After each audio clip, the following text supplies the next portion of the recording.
Hey, I'm Harry Mays, and few in Philadelphia like the Philadelphia Eagles right now, but there's a place out west. The Las Vegas odds makers still love the Philadelphia Eagles on Monday night, and I don't know why. I'm Jason Martinez, and it seems like some fans don't like Kevin Patullo enough so to act like idiots and egg his house. Ridiculous, man. I'm Marc Farzetta, and I guess we finally have the answer to what if we ever had a franchise Super Bowl winning MVP quarterback. What would we do with it? We'd want to bench him and still go with the backup. We'll talk about that and more in this edition of Locked On Eagles Squad Show. Fly, Eagles, fly. It's the Eagles Squad. Everything Philadelphia Eagles every week. Covering all the big hits and game-changing plays from the city of brotherly love. The way only the Locked On Podcast Network can. Get ready and squad up. It's the Eagles Squad Show starting now. And welcome into another exciting edition of Locked On Eagles Squad Show. This particular episode is brought to you by FanDuel. If you want to be right in the middle of the action this season, visit FanDuel.com and place your NFL live bets all season long at FanDuel and FanDuel.com. Marc Farzetta, Harry Mace, Jason Martinez. We're going to be talking about what's the offense's number one problem. Hurts on HBO. I got to tell you, boys, I'm a sucker for Hard Knocks. Great show. You have Liev Schreiber narrating anything, and I'm edge of my seat. All right. We got a defensive letdown, unfortunately. That's been a regular occurrence here for the last 6 quarters of football, unfortunately. And the Chargers in Monday Night Football will break it all down and more. But let's start it off with the offensive problems here, because there's a number of things that we could look at offensively. And it seems like this week, more so than any other week this season, Jalen Hurts has been in the crossfires of blame more so than Kevin Patullo, other than the egging incident, of course. In terms of sports talk, in terms of conversation, it's been about Jalen Hurts, Kevin Patullo, offensive line, Saquon Barkley, Nick Sirianni. Harry, I'll start with you, brother. When it comes to the Eagles offense, if you could fix one thing and have it be the greatest impact, what would it be? I think it would be the offensive line. Getting back to the 2024 Philadelphia Eagles offensive line. I mean, that to me is where it all starts, because that's why they can't run the football very well. I don't think Saquon Barkley has necessarily lost a step. I think, the amount of touches that he had last year might be showing its effect a little bit, but I don't think he's lost a step. But it's the offensive line, and I think that would obviously make the quarterback better if they could run the football. The quarterback then, when he decides to pass it, could be more judicious with it. Mm-hmm. Jason, where do you look? I mean, Harry's right. I mean, if you're going to fix anything, it all starts up front. It's got to be the offensive line, but just in the interest of not being redundant, the running game is a byproduct of that offensive line. I don't think that Saquon, we've seen him in the open field this year. He has the same burst and stuff like that. It may be a little bit more worn down, but there's no way to compare it to last year because he doesn't have the holes to run through that he had last year due to the couple of things: the health of the offensive line, the dominance of the offensive line, and the creativity of the play calling. It's a combination of all those things. But if I'm going to fix one thing that I think is fixable, because I don't know that what Harry said is fixable. I don't know that you can fix that offensive line right now. What is fixable is putting the quarterback under center again. That's a choice for more than 3 or 4 plays a game. Yeah. Like, I go with an entire game of that. Well, you have some plays maybe where you go shotgun, but use that and then test it. Because at this point, what do you have to lose? You got to look at, if you're going to fix something, you got to look at things that you actually have a choice to be able to fix, and that's a choice. That's not, we got to get healthy before we put him under center. I don't care who the center is. I don't care if it's Harry, Juergens, or Toth. I don't give a damn. Put him under center. We've seen it work. Let's see if it can work again. And, make that decision to try something different instead of doing the same thing over and over again and expecting a different result. I'm right along the lines of both of you, but Jason, especially when it comes to just overall play calling, I don't understand how the Eagles can find solutions to problems and then get away from those solutions and revert back to the problems. I see Jalen Hurts getting under center, in the middle portion of the season, and all of a sudden this offense looks different. I see him throw out of play action against the Minnesota Vikings and have great success, and then all of a sudden you don't see it.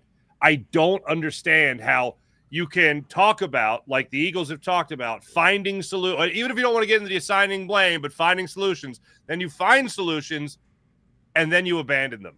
That doesn't make any sense to me. If you want to talk about an offense imposing their will, well, you got to find something to impose. Once you find it and then you abandon it, you go right back to square one. And that's not how this team is going to have success. Certainly not for the rest of the season, and absolutely not in the playoffs. So that, to me, comes down to coaching. And Jalen Hurts, and I am a huge Jalen Hurts fan, even the biggest fanboy out there with Jalen Hurts has to understand that he has struggled this year. I know the numbers point to being on pace for more passing touchdowns than he's ever had, fewest interceptions he's ever had, best passer rating he's ever had.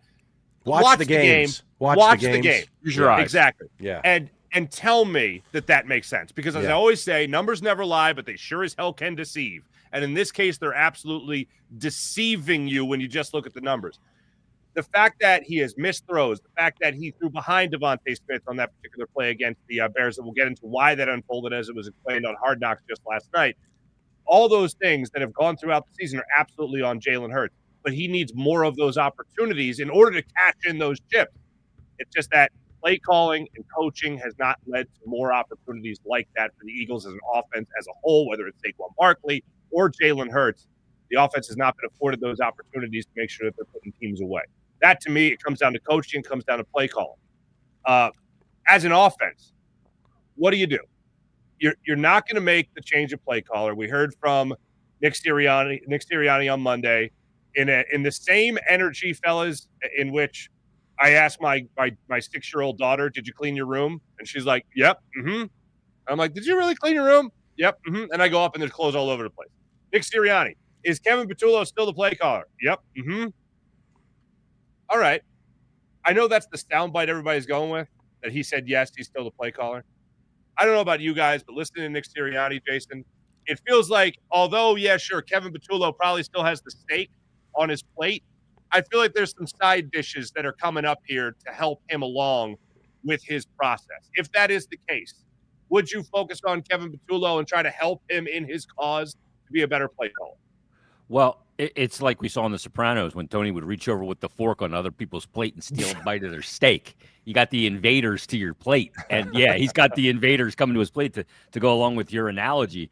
And, yeah, he may have the title, but we'll see. I mean, the only way to really tell is if we see a difference in the play calling. And the thing that makes me nervous about it is Nick Sirianni the one that's now dictating the terms, to Kevin Patullo? Because I don't know that that's any better. Mm-hmm. But we'll see. You can else say would this it be? guy's doing. That's the thing. Is this the quarterback's Scott coach? Leffler call plays? No, it would be nobody else, because everybody else would want their shine. Everybody else would want an official Matt Patricia moment of this guy's out, I'm in. Everybody else would want that. Because they want to be able to take the credit if things go right. Sure. Exactly. Maybe the thing, because I don't know about you guys, but when I listened to Nick Sirianni, I went, I believe that, sure, Kevin Patullo is still a play caller. Yeah. But I don't believe that, nothing has changed, because everything he said in the two previous answers leading up to that declarative statement, if you want to call it that, was about changing things, not telling you exactly what they're changing, but they are changing things, that kind of thing.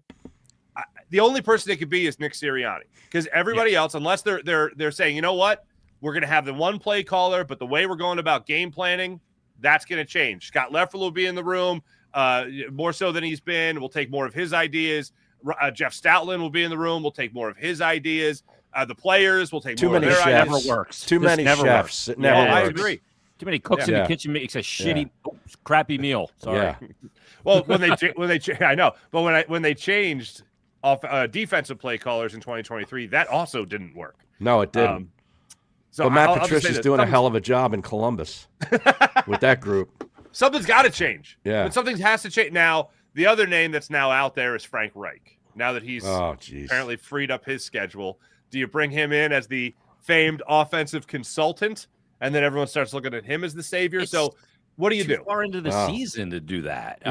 He's got to be recruiting. Today's signing day for Stanford and all the other colleges.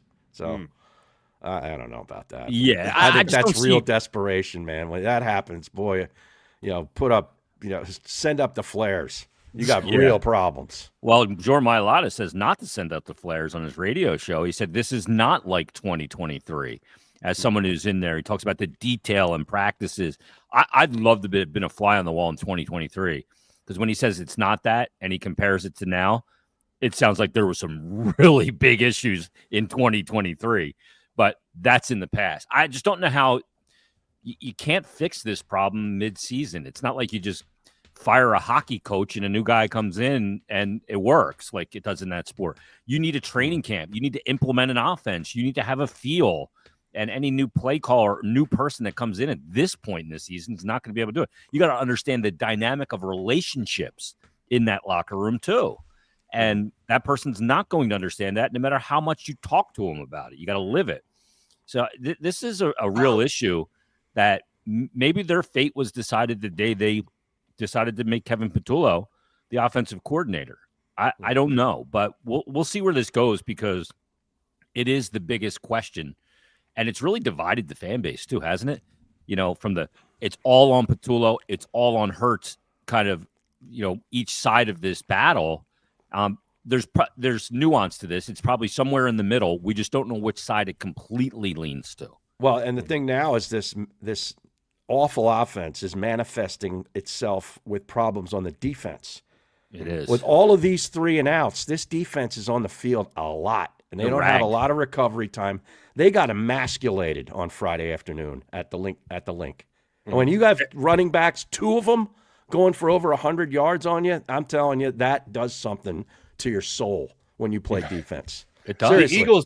The Eagles did that to the Giants. They did some weeks ago, and we were the Giants. They suck. Well, now the Eagles. Right. Jalen Carter's supposed to be so great. Jordan Davis is in another contract year. Moro Ajomo is supposed to be the guy continuously taking steps forward on that defensive line. Jalen Phillips on the outside edge. Not only was he great at getting after the quarterback, but he was supposed to be great at the run game as well.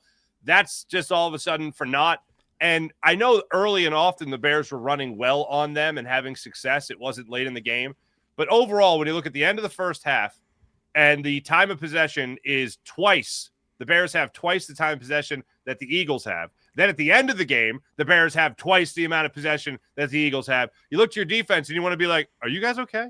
Yeah. Because that offense is not holding the football. Chip Kelly era stuff there, right? Exactly. This guy can't play 40 minutes. Manungai, I guess, went to Rutgers. I mean, that guy was running all over the place. Yeah.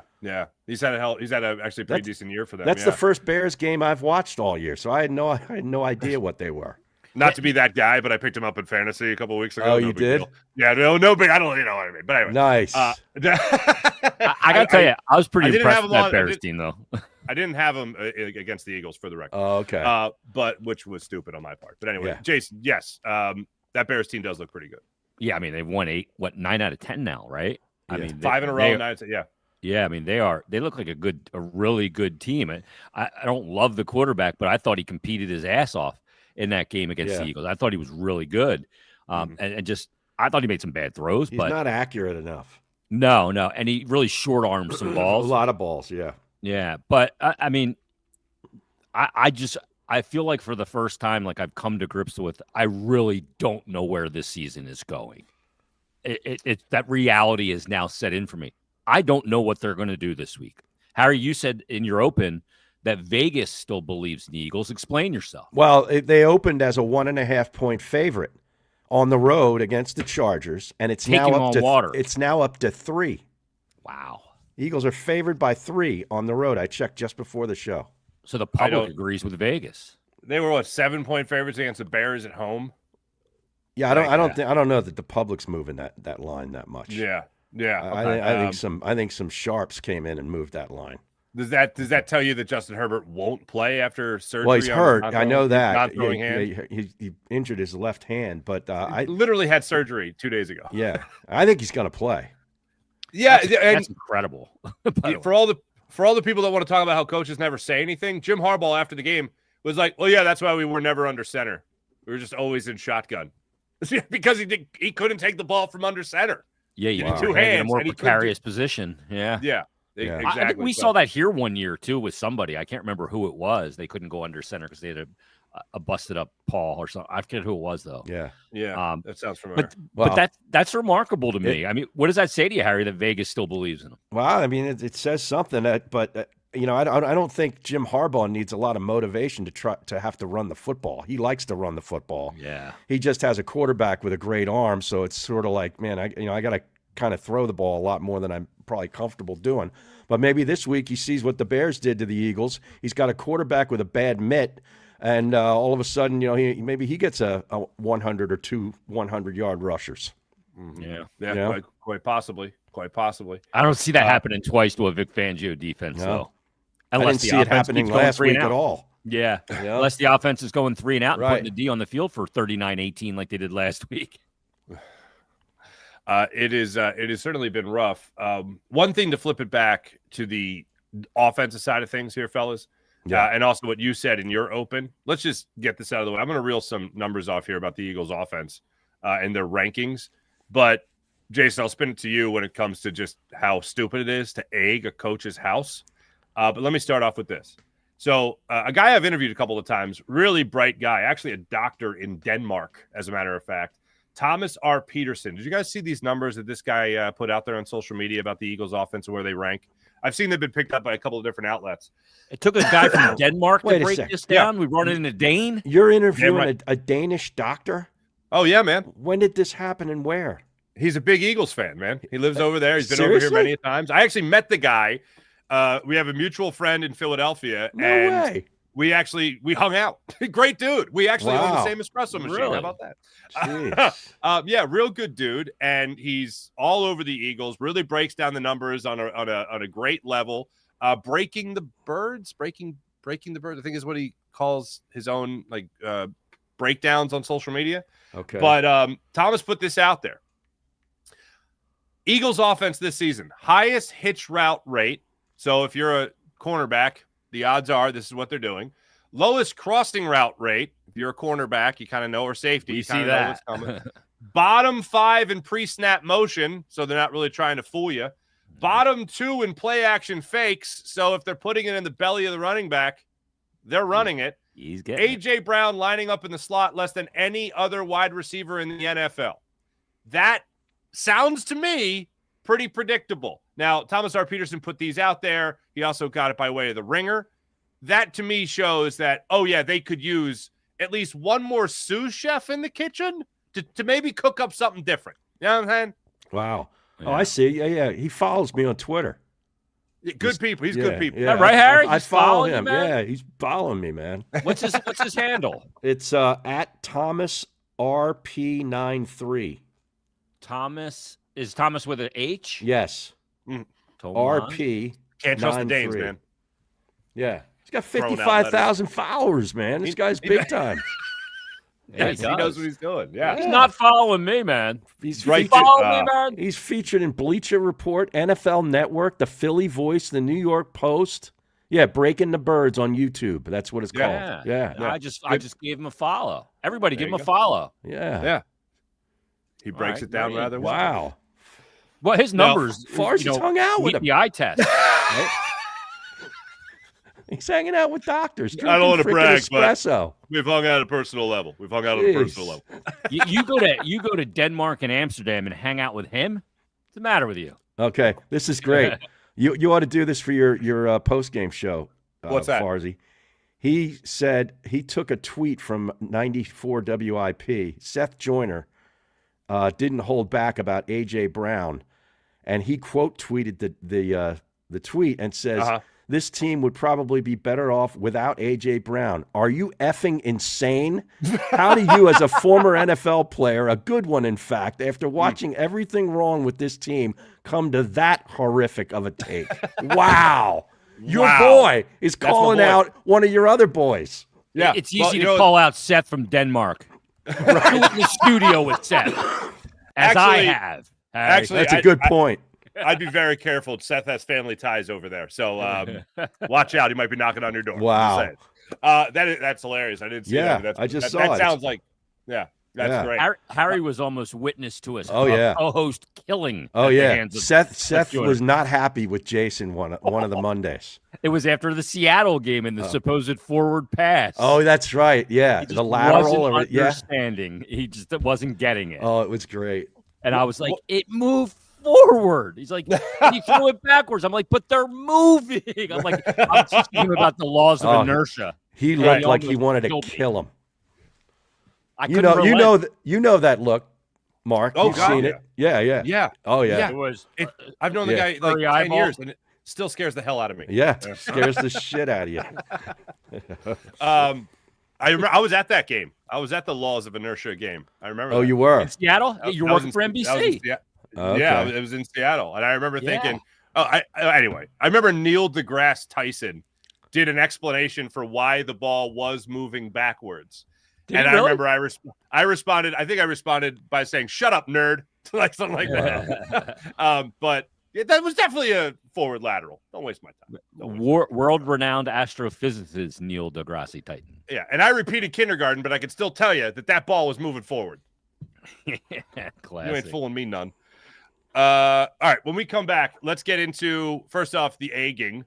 Kevin Patullo responded to it. Also, Jalen Hurts on HBO. We'll get into this as well. This is Locked On Eagles Squad Show on the Locked On Eagles YouTube channel. Make sure you like and subscribe. Back. Well, he disappeared quick on me.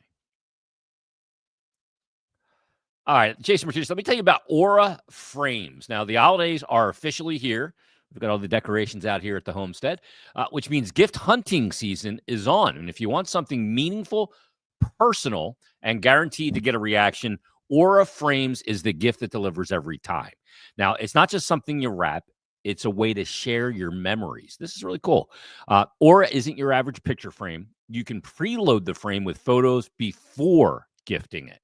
So when they plug it in, the memories are already there. They're popping up. The apps, no apps to figure out, no setup headaches, just instant smiles.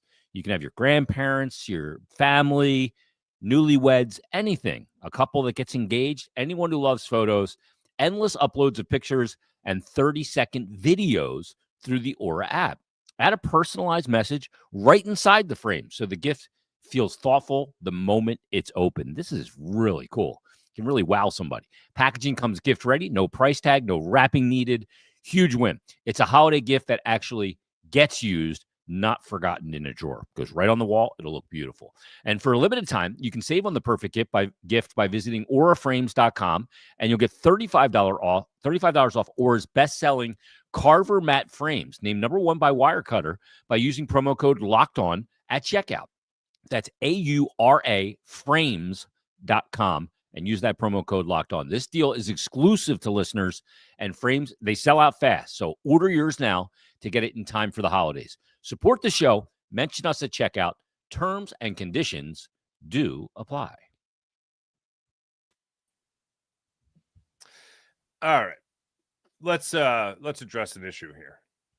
I got one of those Aura frames for Jalen Hurts from the Super Bowl that they lost. Gotcha. So he can use it as motivation. We're going to put it on his locker. Oh, there you go.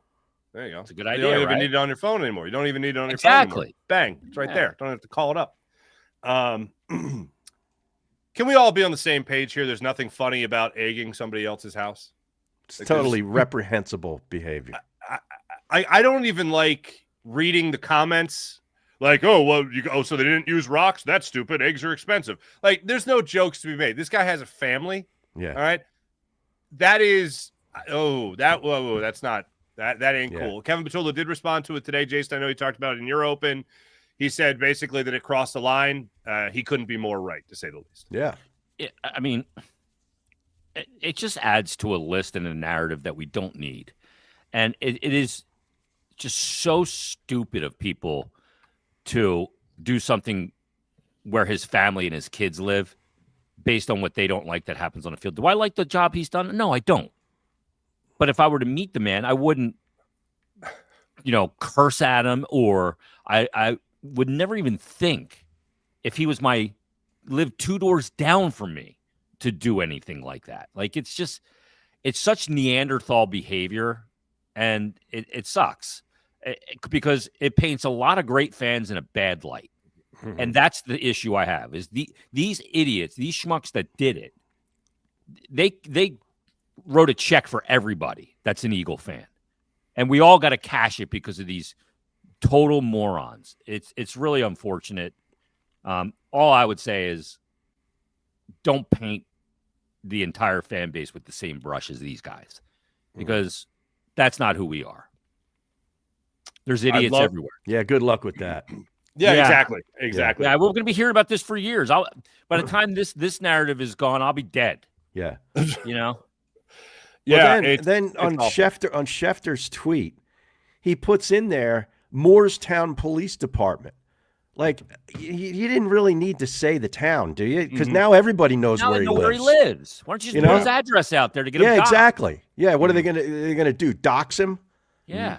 Yeah. They're gonna SWAT him next? Yeah, this is ridiculous. It's stupid. Yeah. And Sometimes I hate people. Sometimes. Yeah, a lot of times. What? You're right. I was being judicious, as you like to say. Yeah. But no, people that do stuff like this, there needs to be a panel that we can hit them with something. Stone them.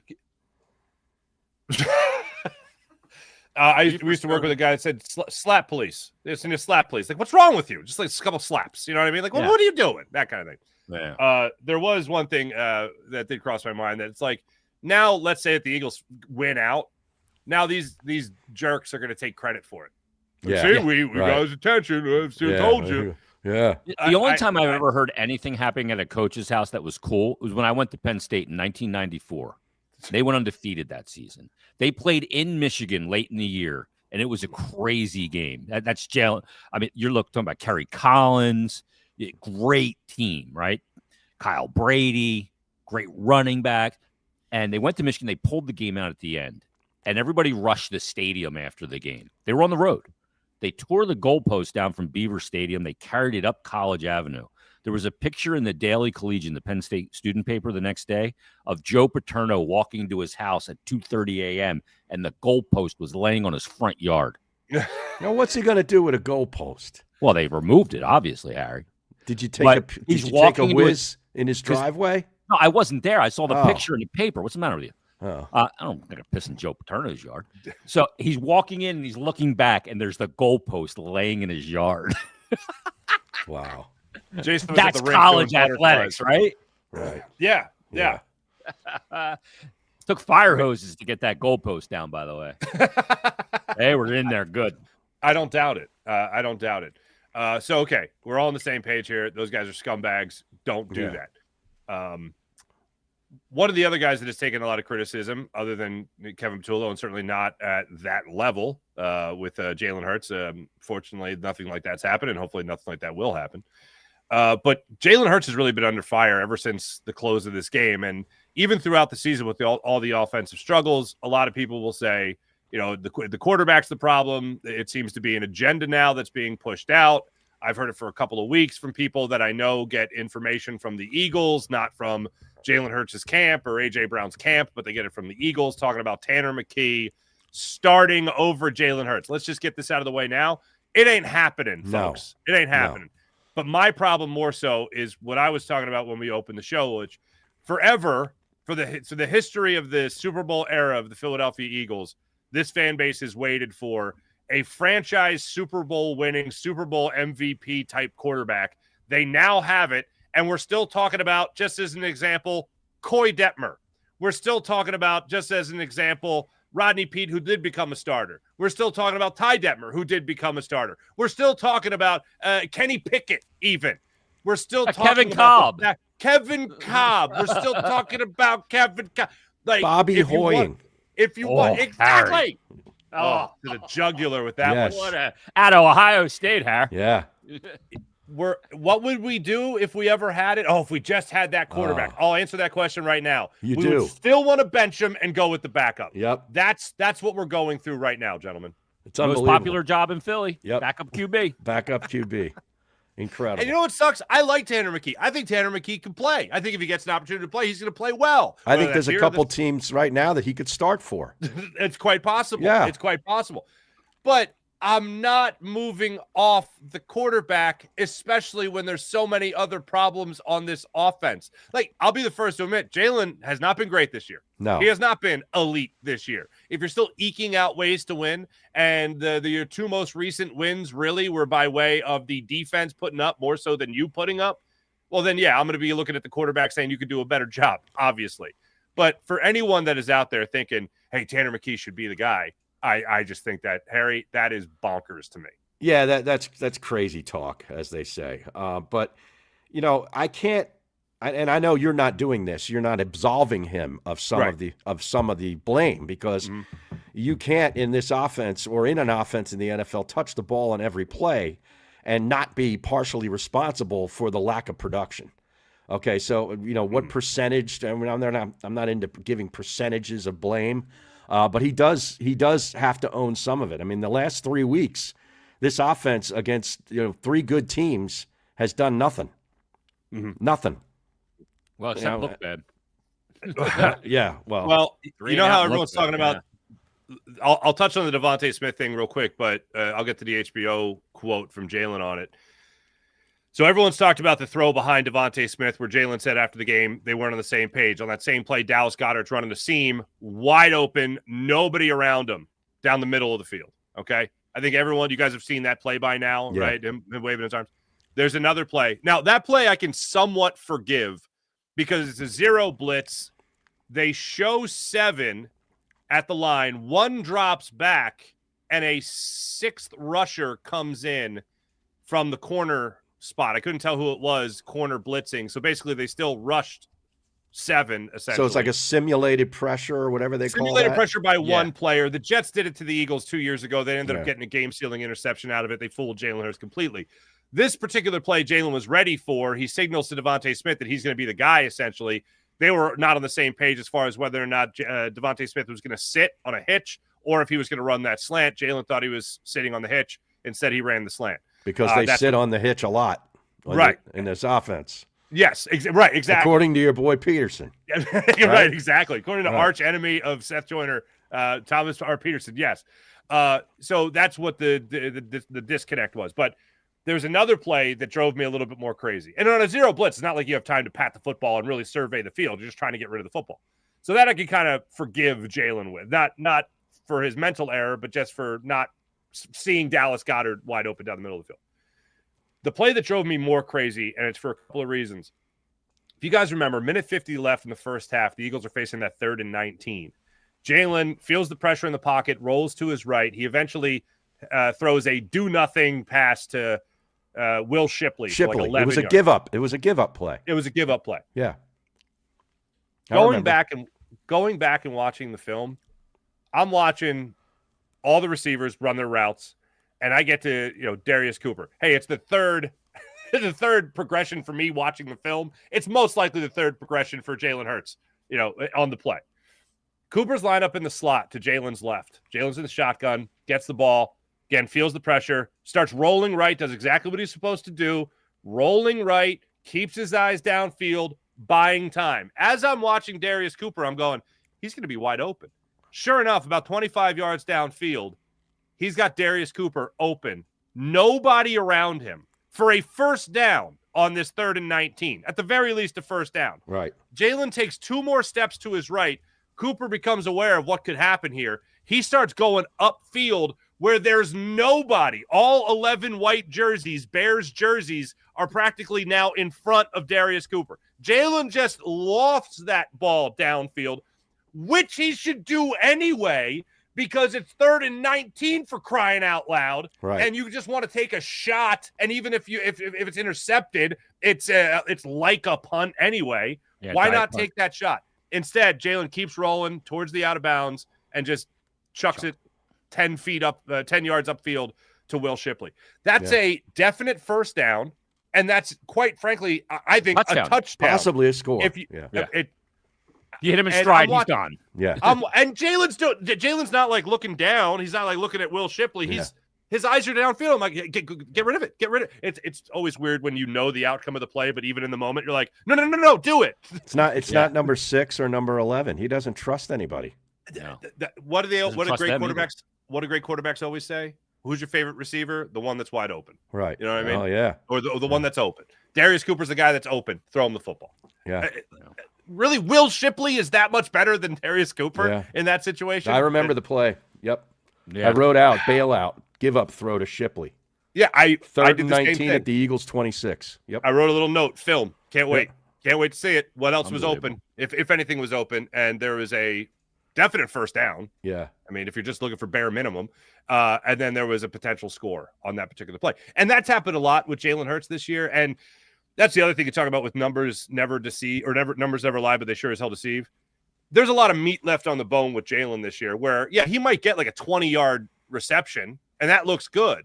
But then you go back and you watch the film and you see that a guy like Jahan Dotson, again, Could have not been a Devontae 40-yarder. Yeah. Could have been a 40-yard.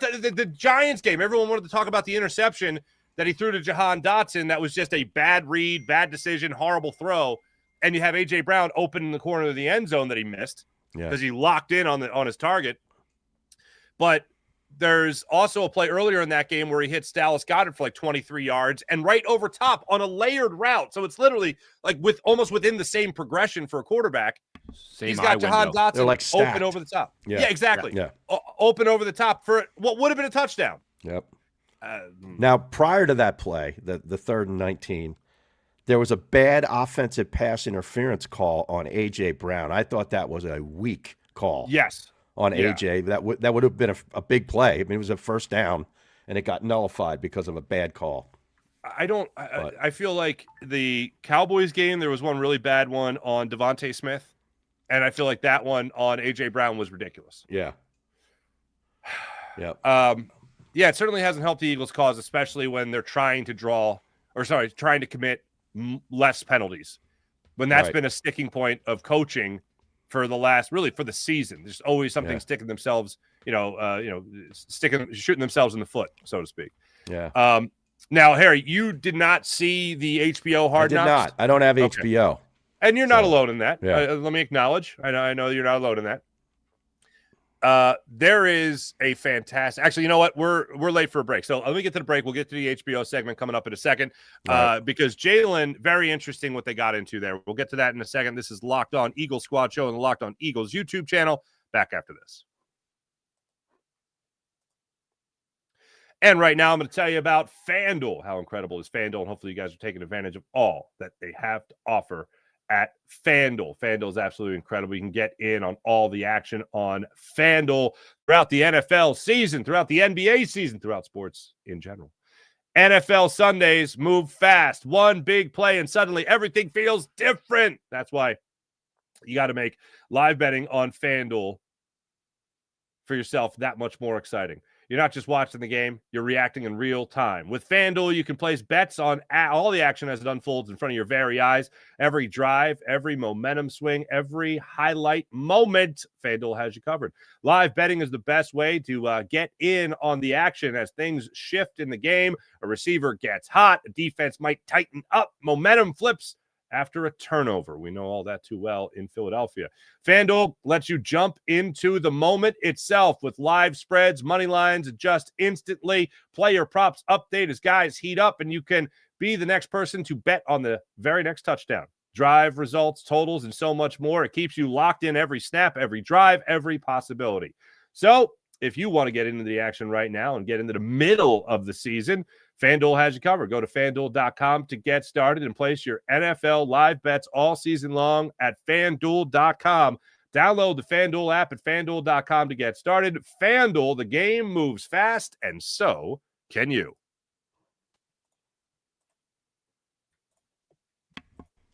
There we are. Oh, how was everybody? Gentlemen, I will watch anything narrated by Liev Schreiber.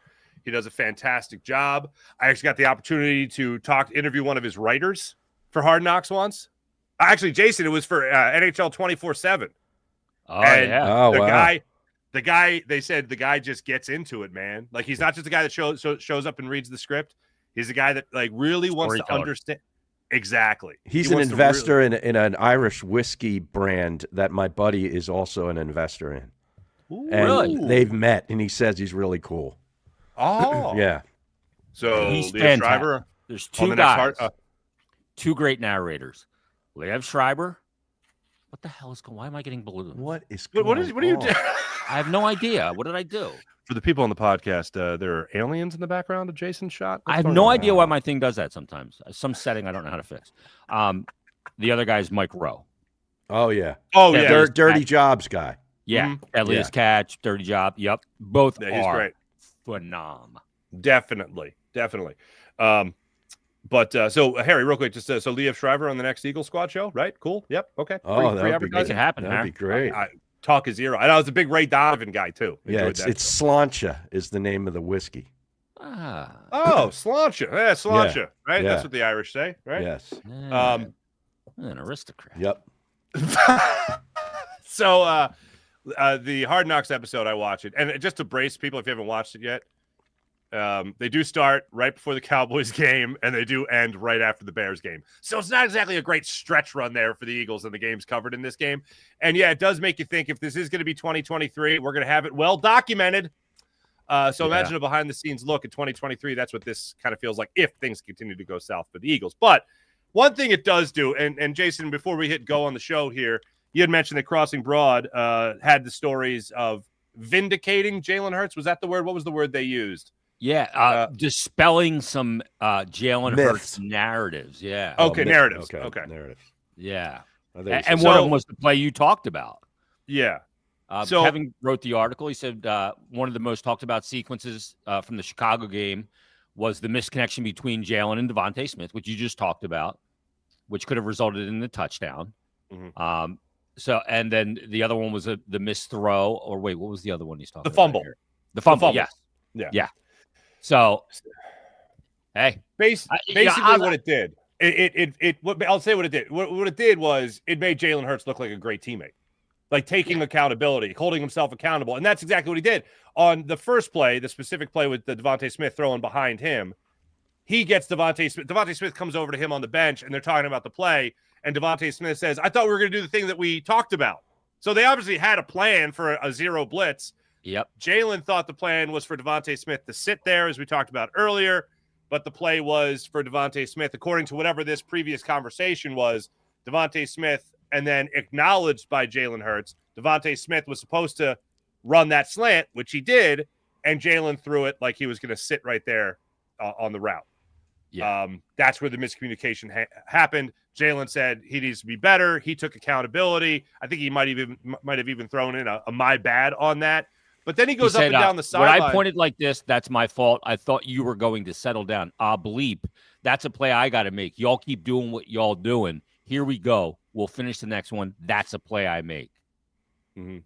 On that sentence, the one where he says, you all keep doing what you do, he got up and started walking down the sideline and telling his offensive unit that same thing, like, you guys keep doing your thing. And I'm like, well, that's good. I mean, still his mistake, but that doesn't seem like the jerk I've been hearing about in certain reports where he's some terrible teammate. And then on the fumble, it's the same thing. He comes to the sideline. He says, I was trying to secure the ball. He came in and just took it out. That's my bad. That's on me. And, he takes responsibility for it. And then you also see him in practice. There's no, not a lot of audio, but you see him standing next to Kevin Patullo talking about, what they're doing in practice, talking about different things they want to do. And I'm like, this doesn't seem like the guy that people want to, shove out of the Eagles locker room that I'm hearing about. This seems like a guy that seems like a pretty damn good teammate. And I would say, Jason, in that regard, I think HBO did him some favors in all of this, especially in light of recent reports coming out. No doubt. I mean, they didn't do him any favors. They just showed what actually happened. Right. Instead of our narratives that we kind of, I think sometimes a lot of fans make up in their head to fit their argument, and I was in Wawa the other night coming home from the Flyers game. I stopped on my way home to get a nice diet lemonade. And the guy behind the deli counter was arguing with the guy working at the register saying, put Jameis Winston on this team. They win 3 Super Bowls. Oh, my God. Oh, my God. Yeah. And usually I don't say anything. I was like, dude. You couldn't resist. I was like, what are you Jameis Winston. And I like throw Jameis. 40 interceptions. Yeah, exactly. And I'm like, and the guy with 40 Like, touchdowns. he's like, this dude is an idiot that I'm working with. He's a Giant fan. I like, well, he got no. I said, you're a Giant fan. You got no voice in the argument. So stop. Your team stinks. So all right, you don't get to have a voice. Let me play devil's advocate. Okay? Go for it. Since I didn't see this television show, Does Jalen Hurts know that HBO's in town filming this stuff? Sure, of course. Okay. Maybe They're always getting filmed now. They're always mic'd up. Yeah, I know, but this is a special thing. Maybe there's a little acting going on. It could be. It definitely crossed my mind. Anytime there's a microphone and a camera, it always crosses my mind that something's disingenuous. Like, you know what I mean? Because every time we see him on the games, whether it's Fox or CBS or whatever, he's sitting by himself on the bench with this faraway look in his eye. Mm-hmm. Or maybe Scott Leffler's sitting next to him, showing him the tablet every once in a while. But I never see him. We never see him doing that. The only time except on HBO. The only time I remember it was in the Rams game when he was going up and down the sideline in the second half and trying to, rally the team. It's really the only time I've really seen it. Every other time, Harry, you're right. I had the same thought. I'm like, usually we just see Jalen sitting there looking off into the distance with this stoic look on his face, like nothing. Like they're either up by 20 or down by 20. I don't know. You wouldn't know the difference. Yeah. You wouldn't know and part of that is to be applauded, I guess. But the other time it's like, well, if you got problems, I want to see you trying to solve them problems. Right. Man. But yeah, that's where I think, although I don't think they went out of their way to do Jalen Hurts any favors, they definitely captured more of the guy that I think he is more of the regular than what we see. But Harry, to your point, there could be a sense of putting on for the cameras in those regard. Because the stuff that I keep hearing is not coming from fans. It's coming from other people in the media that have people inside the NovaCare complex that are telling them these things. Yeah. Okay, so on that point, let's get to that. Yeah. On that point, Jason, I think you used the word narrative, agenda earlier.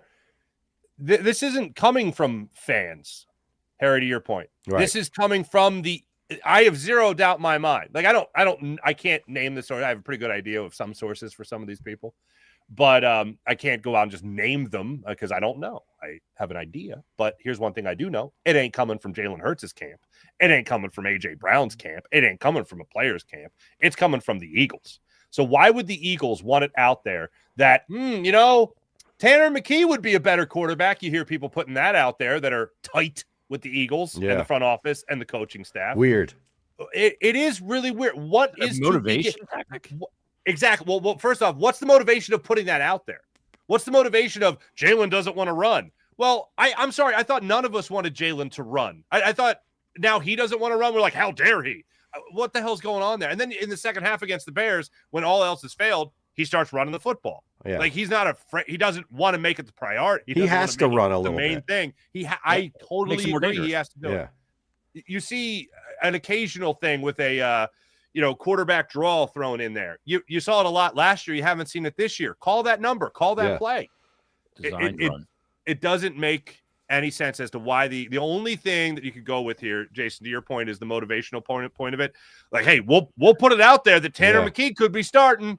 It's like, yeah, okay, you're still going to put me. Well, you're still in the books for how much for me? Yeah, okay. Go ahead and put Tanner McKee in there. Tons of fun. See how you do. Yeah, they know Jalen Hurts better than me. If they think that kind of motivation works, good on them, whatever. But I always think it's bad to message that way. Mm-hmm. And if that is coming from management, front office, that I guarantee those players in that room, if they know that, that's not a good thing. You don't want stuff like that out there. There's too much noise. You want things to calm down more than anything regarding your quarterback. You don't want him going, dude, management's putting out there that they may put in Tanner McKee over. I just won a Super Bowl MVP. Yeah. What do you think I am? Liver? I'm tired of hearing that, though. The whole Super Bowl MVP. Yeah, I am too, because it doesn't mean anything now this year. It doesn't. Yeah. You can live on that laurel for, when you retire. But right now, you're not playing to that level. Yeah. But I would not like that. I know, guys like Giglio and stuff put that out there. And people have accused me of that. The front office tells you to float something to see, like a trial balloon to see how it goes. I've never had the Flyers office come to me and say, hey, can you put this out? Never. And I'm as close and connected to that front office as you can be. I mean, Jesus, Keith Jones worked for me. He was my employee for 11 years. I was his boss. He's now mine. Yeah. And Danny Bree, I've known for a very long time. They have never come to me, and that doesn't happen where they just come and say, hey, float this out there to see how it goes over, or we want to motivate a guy. Never happened. So I tend to think that that's not the case. because I think the damage that it would do into that locker room, if it was found out that was the case, would be catastrophic. Mm-hmm. It'd be catastrophic to Howie Roseman around the league. Well, Howie seems to be well connected as far as that league goes, unfortunately. And yeah, look, but I've been accused of that. Like fans think that happens. Yeah. Well, if they don't want to believe it, then they automatically just think that you made it up. Like that's the thing that, like, even with Derek Gunn, it's like my problem isn't that Derek Gunn reported it. My problem is that the Eagles feel that way. Like if Gunner's putting it out there, it's not something that he's just like he heard it. Sitting in his basement. How can I stir the pot today? Right. No, he's hearing it from credible sources. Yeah, within the the same Eagles people that told organization. Rossini. It's the same story, basically. I just wonder if it's agent driven. Like that's always the thing that I kind of go to. Agents are very they like to get a narrative out there. I just don't know where the agenda comes from in this regard. When I broke the story about Carson Wentz's back, people wanted to discredit me on it. It turns out I was right. Right. But when you report something they don't want to hear, they don't want to believe, that's their initial reaction to attack you personally. Right. And that's okay. That's part of the deal. That's why I also feel like people have news thing. Yeah, people also have like 3 people that they expect to hear news from, and if they don't hear from those people, then it's just from Schefter, Rappaport, right. Who, by the way, are on the tape. Yeah. Right. Yeah. There's a league. PR. Yeah. Right. Yeah. Very true. When it comes to the Eagles defense, we got to get into this. We got a blink of a break coming up right here. Let's get into that Eagles defense. Also, Chargers Monday night. What we expect. We'll get into that right after this quick blink of a break. Back right after this. Jalen Carter in the similar situation that Jordan Davis was in last year, folks. Whether or not they're going to give him that next year, I'm going to go ahead and assume they're going to give Jalen Carter that rookie extension after this year, similar to the way they did with Jordan Davis. But Moro Ajomo is supposed to be a guy that is ever improving, yet you see 2 separate 100-yard rushers against the Bears there. Jordan Davis is supposed to be that guy, yet you see 2 separate 100-yard rushers against the Bears there. And Jalen Carter supposed to be that guy. Jalen Phillips supposed to be still pretty good against the run, and yet you still see 2 separate 100-yard rushers in this Bears game and an Eagles defense that melted down in the second half against the Cowboys in the previous game. Jason. But Jason, is it time that we have a little concern about this Eagles defense as well? No, I don't think so. I'm not concerned, despite what just happened, the recency of what just happened, because I can go back and look at that Packer game. I can go back and look at that Detroit game when Harry rightfully said this is the identity of the team. That was an outlier last week. Yeah. This defense has been very good all season. Fact of the matter is the cumulative effect of the offense putting them back on the field repeatedly since the bye week finally caught up with them. Yeah. That's so I'm not going to be concerned. Yeah, I'm not going to be concerned until if it happened 3 times in a row. That Bears offensive line, though, is good. Yeah, and I thought that they really called a good game, too. Yeah. And didn't let the Eagles up off the mat in any way. It was like kind of being dunked in the pool, and you're like, okay, you got to stop now. I really can't breathe. Like, stop dunking me. And that's what they did to the Eagles from a play calling standpoint. So I don't have that huge concern. I wonder, though, is Darius Slay coming back? Apparently, John Clark reported there's interest from Slay and there's interest from the Eagles. If he clears waivers. Yeah. Do it. He's going to clear, right, Harry? I don't know. I would think he would.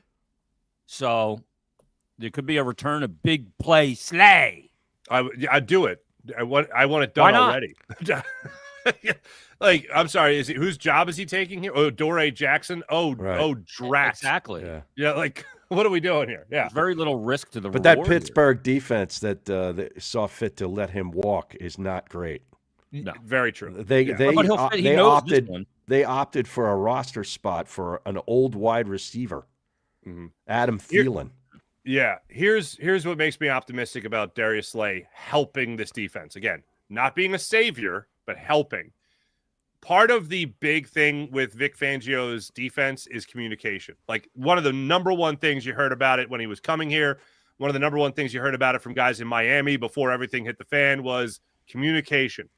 there are a lot of times where I see guys not switch off defensively, and it adds to big plays. Darius Slay at least knows that moment where you got to switch off. That's why I think he would have some success here in Philadelphia, more so than what you've seen from Adoree Jackson or really anybody else that they've thrown out there at the cornerback position. Because communication and understanding the assignment is such a big part of Vic Fangio's defense. Fair. And he knows that. Yeah. He knows the defense already. He's got institutional knowledge of it. He knows the dynamics inside NovaCare for the most part. I like that. So there's a lot of things that he can bring to the table, at least from a depth standpoint. Again, to your point, he's not going to be a savior. Mm-hmm. You know, you're not getting Darrelle Revis in his prime. You know, you're not getting something like that. So, but I think he could help. You have Darrelle Revis in his prime on the team already. Yeah, Quinyon Mitchell. Yeah. Mm-hmm. You're not wrong. Guantanamo Bay and Revis Island. Yeah. By the way, I also want to point out as far as the run game goes, do you guys know how big Kyle Monungai is? I don't. No, I know. I didn't he even played know at this. Rutgers. I didn't even know this till after the game. I didn't realize it. 5'8". Is that right? He's 5'8". That's how you end up at Rutgers, probably, instead of Penn State. Yeah, exactly. I'm sorry, you're not 5'11". Yeah, keep Yeah. walking. See you later. But yeah, 5'8", and he's running amok through the line of scrimmage against the Eagles. He was impressive. It was Well, very Their impressive. team was impressive. Well, the I think Chargers are going to get one of their running backs back this week. The Who's young coming kid, back? Omarion Hampton Okay. Okay. from North Carolina, and he is 6 foot, 220 pounds. Holy Stromboli. Yeah. That's bigger than 5'8". So I would expect a lot of running by the Chargers on Monday night. Blueprints out. Uh-oh. Oh, that mean- was another thing, by the way, on the HBO, on the Hard Knocks. Clint Hurt being like, are you guys done? Like on the sideline, being like, that's enough. That's enough of this running stuff. Yeah. And unfortunately, it wasn't the end of it. Okay. It's going to be the blueprint until proven otherwise. Yeah. Gentlemen, how are we feeling about Monday Night Football? Eagles in Los Angeles against the Chargers. I'll go Up first. in the air. I'm going to say, I will say this. I think Justin Herbert's playing in this game. So do I. So do I. Okay. All right. We're all on that page. Jason, go ahead. Take the first bite. I think the Eagles win this game rather handily. Oh, wow. Here we go. Oh, look No, I at do. you. Yeah. Harry, here you we got to have go. your finger on the pulse, Harry. Here You we got to go. know the ebbs and flows of a season. Yeah. Going blue line to blue line here. Yeah, there's a lot of pride in that Eagle locker room. And this is a Achilles type stand for them to show this is not 2023 on the national stage. I think the Eagles win this game rather handily. I do. Wow. Yeah, I'm going to say it's like a 27-14, 27-17 type of game. Okay. Okay. All right. Allay some concerns, Harry. That score doesn't really indicate to me a manhandling. Just to be. I mean, 27 for this team that hasn't put up squad douche offensively, and to hold them to maybe under three scores. The total on the game is only 40. So they're Yeah. not expecting. Wow. They're not expecting a lot of fireworks, if you will. So, Yeah. I think it's a good game for the defense. They create a turnover to put the offense in on a short field, and they capitalize. I think we see some things, and we're going to wonder: was the play calling different was Kevin Patullo still calling it? We're going to have some questions, but in the positive next week as opposed to the negative. That's the ebb and flow of a season that I'm feeling. Okay. I tend to have my finger on these ebbs and flows. Okay. All right. Well, Harry, you want the next bite? I have no confidence in this team right now. On an offensive side, and what I saw happen to them on Friday, I don't think it was just an aberration. I think somebody figured something out. I'm going to say this is 19-17 final score. Kind of ugly. A lot of field goals.